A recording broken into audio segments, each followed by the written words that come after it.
ቢራው ኮካኮላ ጅን እንዳልተጠጣ አወይ በእኛ ዘመን ሻይ መጠርሙስ መጣ። እንስ እንዳስጥተ ዶሮ ቢጭሩባት አሁን እሺ ብትል በምን አማረባት።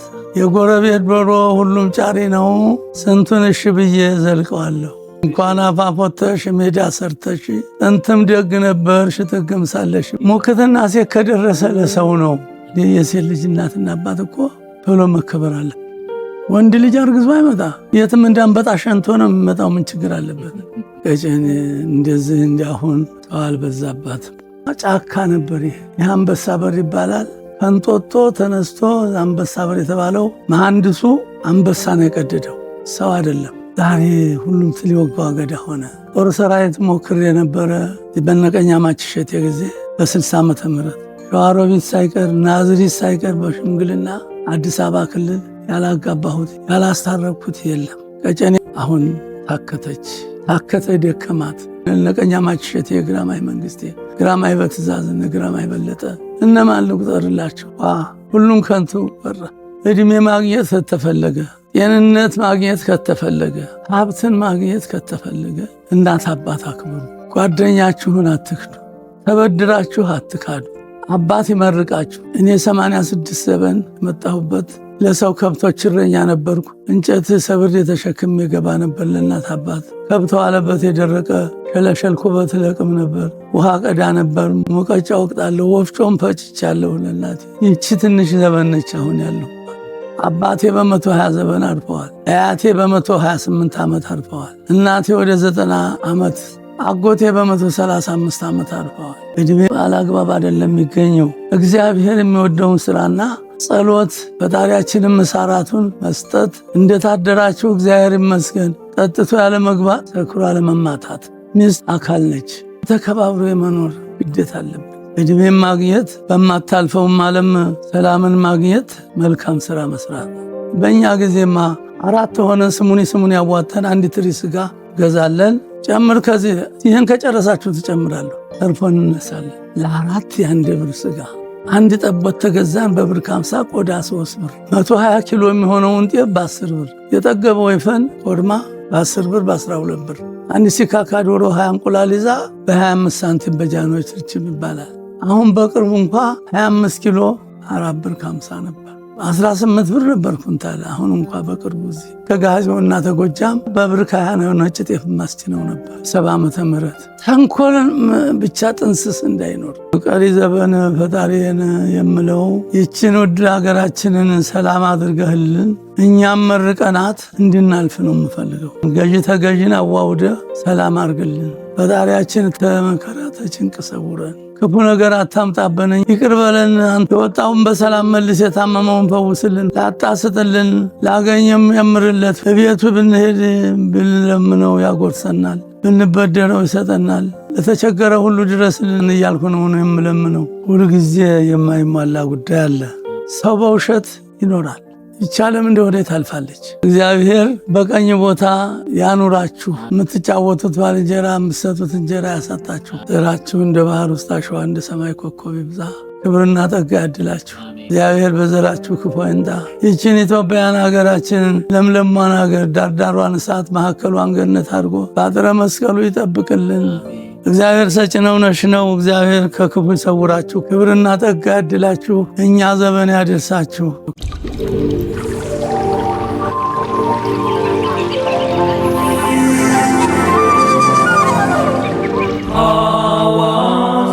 ተሻለ አበበ እባላለሁ። እዚህ እኔ ከወጣሁ ጀምሮ አዲስ አበባ 56 ዓመት ያልፏል። ከዛ ወዲህ ይህን ያህል ዕድሜ ይሰጠኛል ብዬ አላልኩም ነበር። እግዚአብሔር ቸር ነው፣ እዚህ አድርሶኛል። ሙክትና ሴት ከደረሰ ለሰው ነው። ሙክትንም በወቅቱ ታላረድከው ሌባ በጎን ወስዶ ሾጥ ያደርገዋል። ከታረደ በኋላ ክርክር መጨቃጨቅ እንጂ ማስረጃ ሲባል ጊዜው ያልፋል። ሴትም ልጅ ስትጨቃጨቅ ድቃላ ታመጣለች። ምንድነው የምትሰራው? ዕዳ እኮ ነው የሚሰበስበው። ይህንን ነገር አውቃችሁ ተነሱበት። እኔ አሁን ሽምግልና ሲሄድ ተጠላልፈው እርስ በርሳቸው ተማህረው የሄዱና ሽማግሌ ይልካሉ። እኛ ስንኬድ ምንድን ነው ልጅ አጠፋል አባት ይምራል ይቅር በሏቸው አጥፍተዋል ብለን እንጠይቃለን። ተደፍረናል። ጭንቅላቷን ፈንክቶ ነው የወሰዳት። እግሯን ሰብሮ ነው ወትቷት ነው ንጹህ ብርጭቆ አውሰሽ ሰባራ ብርጭቆ ትቀበያለሽ? ለምን እቀበላለሁ? ልጅሽ ተሰብራለች። አሁን እናንጣልሽ እናስረክብህ ልጅሽን ከፈለግ። ጉድ ፈላባችሁ፣ ክብራችሁ ልታጡ ነው።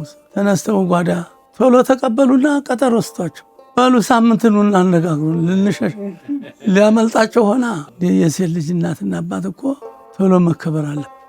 ወንድ ልጅ አርግዞ አይመጣ የትም እንዳንበጣ ሸንቶ ነው የሚመጣው። ምን ችግር አለበት?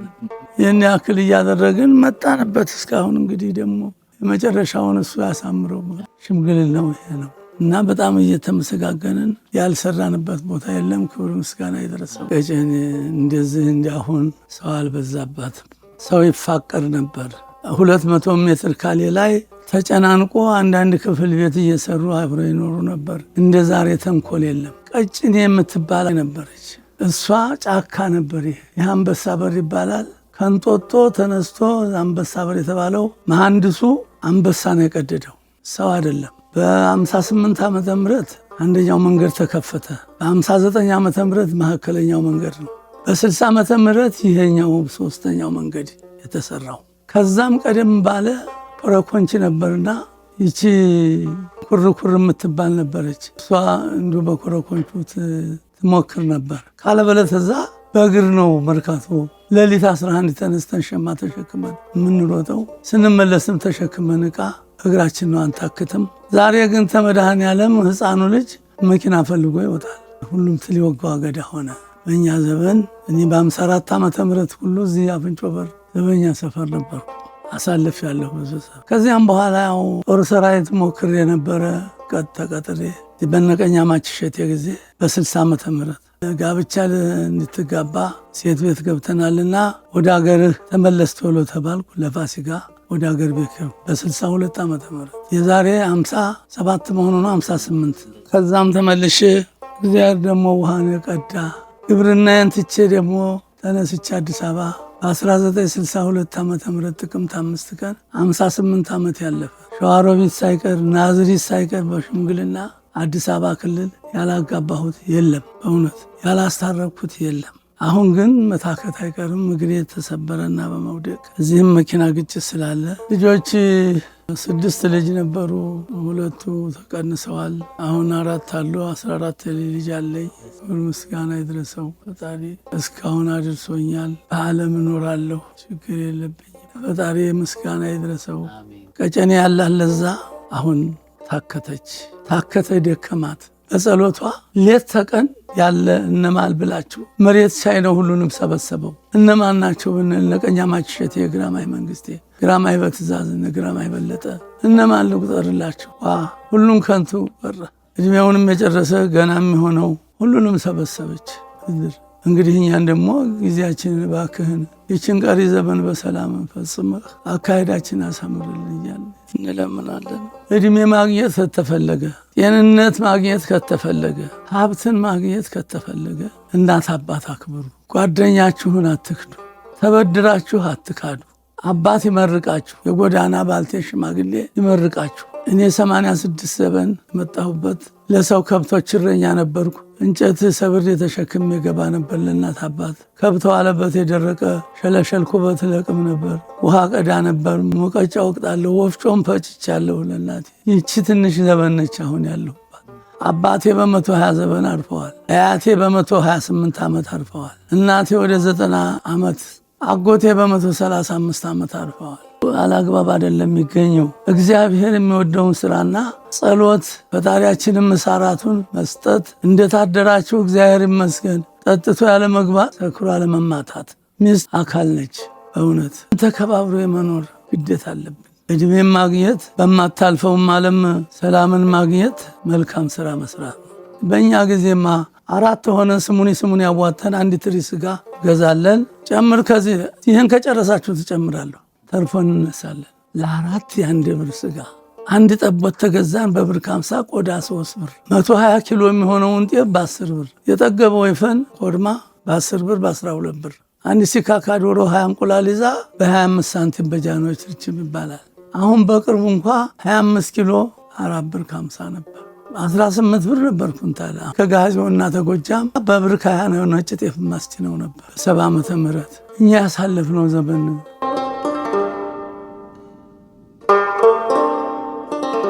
ተንኮልን ብቻ ጥንስስ እንዳይኖር ቀሪ ዘበን ፈጣሪን የምለው ይችን ውድ ሀገራችንን ሰላም አድርገህልን እኛም መርቀናት እንድናልፍ ነው የምፈልገው። ገዢ ተገዢን አዋውደ ሰላም አድርግልን። ፈጣሪያችን ተመከራ ተጭንቅ ሰውረን፣ ክፉ ነገር አታምጣብን። እኛ መቼም በኃጢአታችን ይቅር በለን አንተ ይቅር ባይ ነህ ብለን ነው ሊቀን የምለምነው። እኔ አሁንም ወደ ልመናዬ ወደ ፈጣሪ ነው ያለሁት። የወጣውን በሰላም መልስ፣ የታመመውን ፈውስልን ፈጣሪ ሆይ። ላጣ ስጥልን፣ ላገኘም ያምርለት ፈጣሪ ሆይ።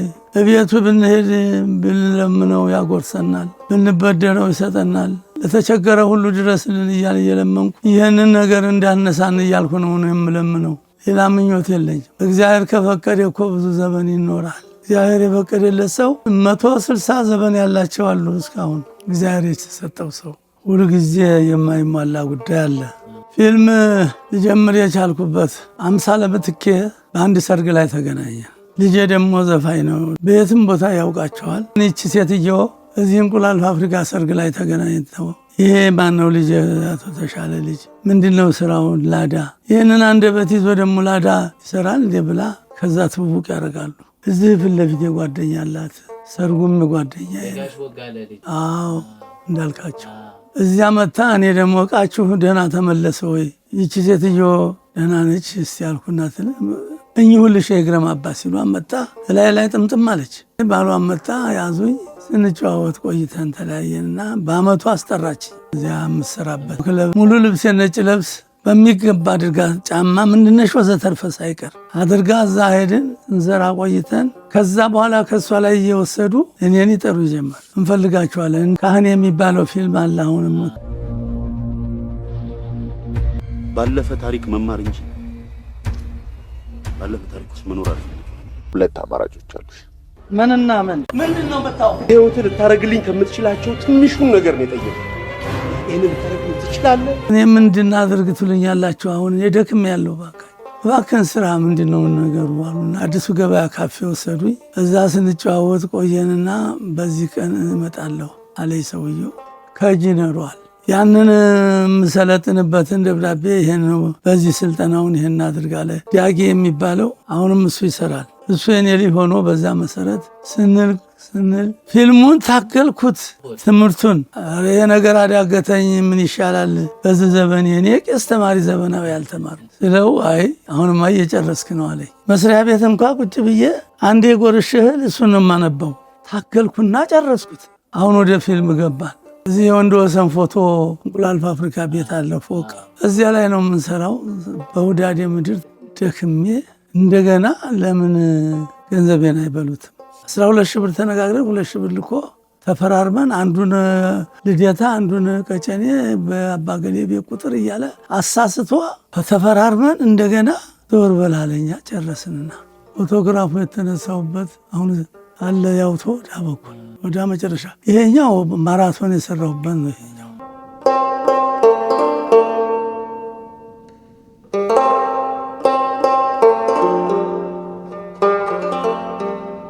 እንግዲህ ሰው በውሸት ይኖራል። ይቺ ዓለም እንደሆነ ታልፋለች። ማታልፈው ዓለም እንገናኛለን። ስወጣ ስወርድ መከራ ያንሳይ የነበርኩበት መቃብሩ ጋር አልቀረም። ጎትተውኝ እዛ ስንሰራ በደህና ቀን የቀበርኩትን እሞ ልጅ ሞቶብን ያስመሰሉ ሲያጨማልቁኝ የነበሩ ሰዎች ናቸው። ቀምቶ የቀረ ከሰስኩ። ከፍተኛ ፍርድ ቤት አስፈረድኩባቸው። ለፖሊስ ኮሚሽን ታውኩት። ወደ 6 ዓመት አልፏል፣ 7 ይሆነዋል። ከዛም ወሰዱኝ። ምን ካሳንቺስ አልቀረም። በሽምግልና ስሰለጥን ሰለጠንኩበት አለ እየተከፈለኝ ሰልጥኛለሁ። በቀጨኔም ደግሞ ምን ያህል እንደሰራሁበት በሽምግልና ተቀምጬ እንዲሁ ተቀርጫለሁ። ያልወሰደ ሰው የለም። ምን ነው በስተርጅና ያደረክብኝ? ከልጅነቴ ቢሆን ሸላይ ነኝ፣ ዘፋኝ ነኝ፣ ማንነካኛል ባይ ነኝ። እኔ ስራ አጥቼ ዘፈን ተቀጠር ሲሉኝ እምቢ ብዬ ነው። እነሱ ባለው መለሰ ነበሩ እና እግዚአብሔር ፈቃድ ሆኖ እዚህ አድርሶኝ ያልሰራሁበት የለም። አሁን ይህም የታ ላይ መኪና የተሸለመው ሽማግሌ ከሱ ላይ አብረን ትሰርተናል። ቢራው ኮካኮላ ጅን እንዳልተጠጣ አወይ በኛ ዘመን ሻይ መጠርሙስ መጣ ብዬ በሱ ላይ ተርቸበት እንዱ በል ሲለኝ አንዳንዴ እስቲ እንደምታስታውሰው ካለ ለማዋዣ ይሆነናል። አይ ይረሳል ብቻ እንዱ ለጨዋታ ትንሽ እንዳስጥተ ዶሮ ቢጭሩባት አሁን እሺ ብትል በምን አማረባት። የጎረቤት ዶሮ ሁሉም ጫሪ ነው። ስንቱን እሺ ብዬ ዘልቀዋለሁ። እንኳን አፋፎተሽ ሜዳ ሰርተሽ ጥንትም ደግ ነበርሽ ጥግም ሳለሽ በል። እኔ ወድሻለሁ ምነው አንቺ አትተጂኝ፣ ደረባዬ ፈርሷል ምነው አታባጅኝ። ዛሬ ማነው ተጣልቷል እናስታርቀው ብሎ የሚነሳ ሽማግሌ አለ?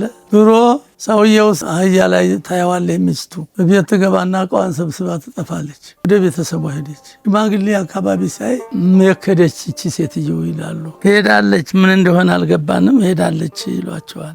ተነሱ እናምጣ ይህን ሰውዬ እንቆጣና ይሄዱና ሲጠይቁት ምንድን ነው? ሚስቴ የለችም አላየናትም። አይ አልሰከርኩ አልመታወት መጣ የለችም። ምንም አዎ ሄደ። ሽማግሌ አልሸለችም። ጠየቋት። ደከመኝ በቃኝ አለች። ሚስጥር አታወጣም። በቃኝ አለች። ኧረ እባክሽ ልጆችሽን አትበትኝ። አይ በቃኝ። ይሄ ነገር እሱ ጋር ነው ያለው፣ እንመለስ። አደሩና ጠዋት ሄዱና አንተ ሰውዬ ቤተሰብክንም መጫወቻ አታርገው፣ ራስህም አትቀልድ። ምንድነው ያደረከው ስህተት አንተ ጋር ይኖር ይችላል አሉ። ምናልባት አህያ ላይ ስጎድፍ አይታኝ ሆኖ አለ። ይሄማ ቀላል ነው አሉ ሽማግሌ። ጨውና ጨዋ ያልገባበት አይጣፍጥም። ተመልሰው ሄዱ። 8 ሰዓት መንገድ አንድ ቀን ሙሉ ሰዓት ይከዳ። ዛሬ አሁን እዚች አንደኛ መንገድ የሚሄድልሃል። ኋላ ሲባል ለቴ አሏት የእንጨት ጠማማ በእሳት ተለብልቦ ይታረቃል፣ ጠማማ በአህያ ይታረቃል አሏት። ውይ ተበላሽቶበት ለኔ ሊያቃና ነው እንዴ? ጨርቋን እርግፍ አርጋ ወደ ቤቷ ገባች። አባቶ የታሸለችው በዚህ ደረጃ እያደረጉ ይኖሩ ነበር። ዛሬ በቅኔ ቀርቶ አላቅልህም እንዲህ ብለሽዋል እንዲህ ብለሃታል ብሎ የሚያጋድል ነው ያለው። ማን ነው ተጣልቷል እናስታርቀው ብሎ የሚነሳ ሽማግሌ አለ? እግዚአብሔር በቀኝ ቦታ ያኑራችሁ። የምትጫወቱት ባልንጀራ የምትሰጡት እንጀራ ያሳጣችሁ። ዘራችሁ እንደ ባህር ውስጥ አሸዋ እንደ ሰማይ ኮከብ ይብዛ። ክብርና ጸጋ ያድላችሁ። እግዚአብሔር በዘራችሁ ክፉ አይንጣ። ይህችን ኢትዮጵያን ሀገራችንን ለምለሟን ሀገር ዳርዳሯን እሳት ማዕከሏን ገነት አድርጎ በአጥረ መስቀሉ ይጠብቅልን። እግዚአብሔር ሰጭ ነው ነሽ ነው። እግዚአብሔር ከክፉ ይሰውራችሁ። ክብርና ጸጋ ያድላችሁ። እኛ ዘመን ያደርሳችሁ። በጣም አመሰግናለሁ።